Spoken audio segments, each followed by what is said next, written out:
Shalom, good evening. This is TV7 Israel News broadcast to you from Jerusalem. And in today's top stories, Israeli Prime Minister Benjamin Netanyahu re-emphasizes that Jerusalem will not be dissuaded by international pressure in relation to its intention to destroy Hamas. The leader of the Islamist Hamas, Ismail Haniyeh, boastfully claims that Israel failed to achieve any of its military or strategic objectives. Qatar claims that talks between Israel and Hamas for hostage release outline continue. International pressure will not dissuade Israel from dealing a decisive blow to the Islamist Hamas. Speaking to visiting U.S. Senator Rick Scott in Jerusalem, Prime Minister Benjamin Netanyahu explained his decision to cancel a delegation to Washington that after the Biden administration refused to veto UN Security Council Resolution 2728, which failed to condemn Hamas's atrocities while calling for a ceasefire during the month of Ramadan, unattached to a separate call for the release of 134 hostages that have been in Hamas captivity for the past 173 days. I thought the U.S. decision in the Security Council was very, very bad. And the worst part about it, I think the bad thing about the U.S. decision in the United Nations Security Council was that it encouraged Hamas to take a hard line and to believe that international pressure will prevent Israel from freeing the hostages and destroying Hamas. And that, therefore, my decision not to send the delegation to Washington in the wake of that resolution was a message to Hamas. It was a message, first and foremost, to Hamas. Don't bet on this pressure, it's not going to work. And I hope they got the message. Hamas has apparently failed to get the referred to message, as Hamas political leader Ismail Haniyeh and Palestinian Islamic Jihad leader Ziad al-Nahala are currently in the Islamic Republic of Iran to further coordinate the Tehran-orchestrated multi-sector war versus Israel. وهو الآن يفقد المظلات السياسية والحماية حتى في مجلس الأمن،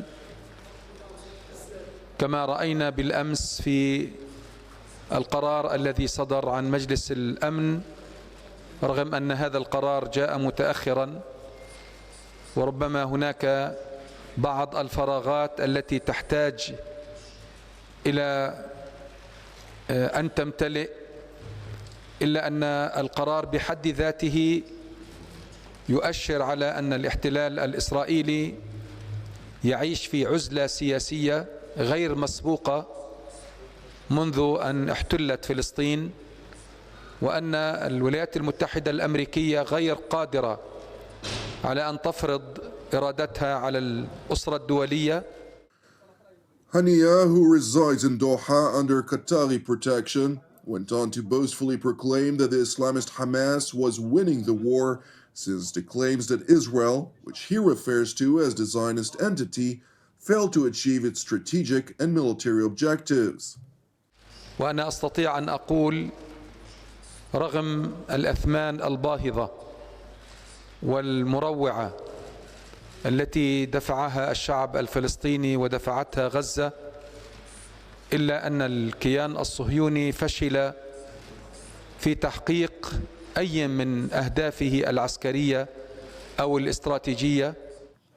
It is important to highlight that while Hamas boastfully highlights the adoption of UN Security Council Resolution 2728 as a victory for the Iran-led axis of resistance, Qatar, which has been designated a major non-NATO ally of the US by the Biden administration on January 31st of 2022, also voiced high praise for the resolution's adoption, which, albeit non-binding, it essentially aims to pressure Israel to forgo on its right to self-defense. Regarding the Security Council resolution, we have said very clearly we welcome such a move because we welcome any international diplomatic initiative, whether it be regional or international, in support of ending this terrible conflict, and that is certainly coming from the Security Council in such language is very helpful, and we hope that this momentum would continue, and that we can build on this decision to expedite the end of this war. Well, approximately 12 hours after the resolution's adoption, Hamas announced its decision to harden its stance in negotiations for a hostage release outline. Qatar is evidently keen to project business as usual. We haven't seen any immediate effect on the talks. They are, as I said, they are ongoing as they were before the decision was taking place. Other statements, that came out from the Israeli government are, bilaterally between the U.S. and Israel, and they have not affected the talks as we speak right now.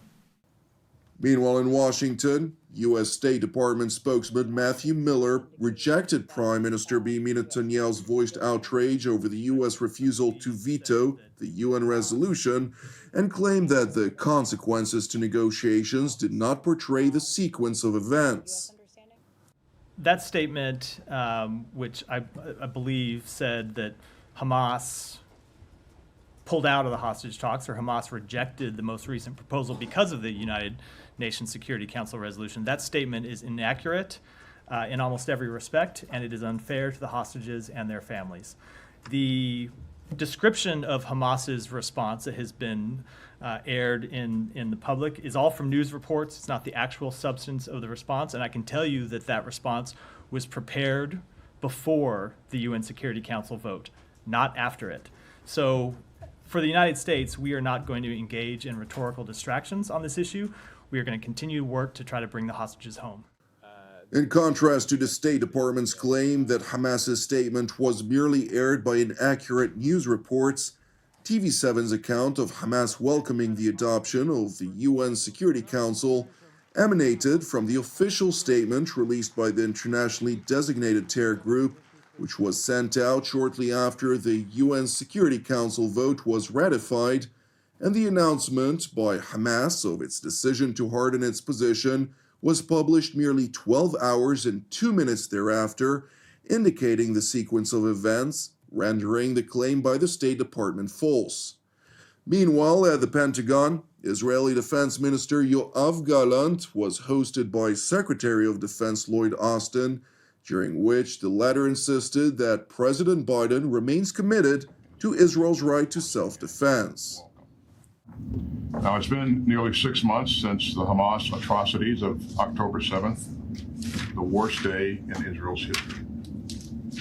No country should endure such terror, and no country would tolerate such danger. So President Biden has been clear. Israel has a right to defend itself like any other state.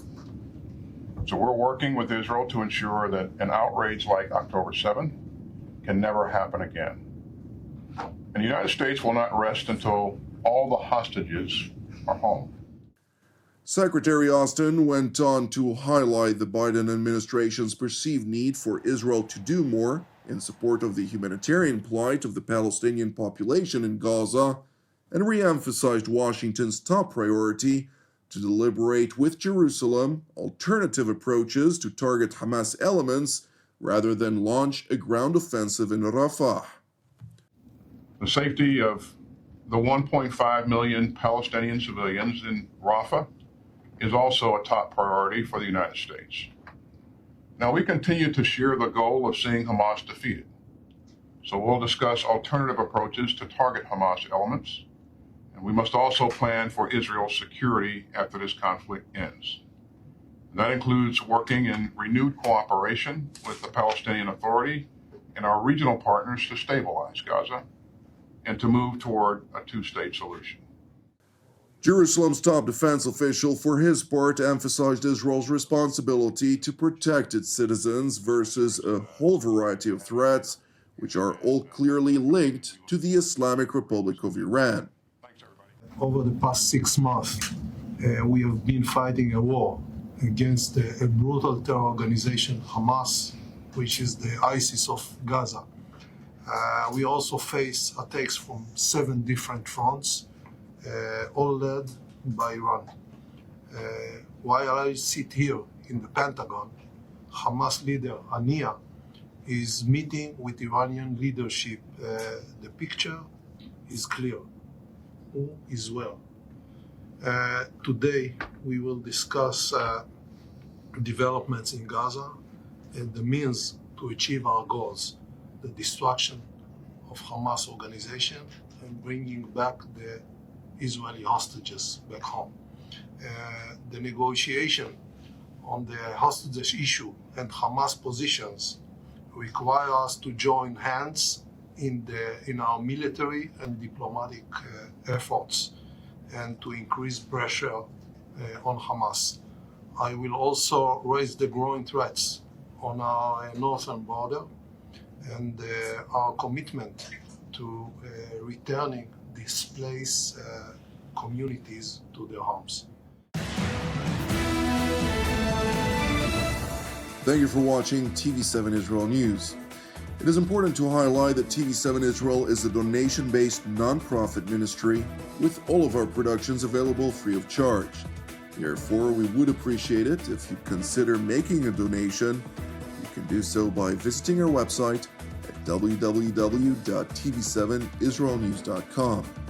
Separately, I'd like to encourage you, pray for the peace of Jerusalem and salvation of Israel.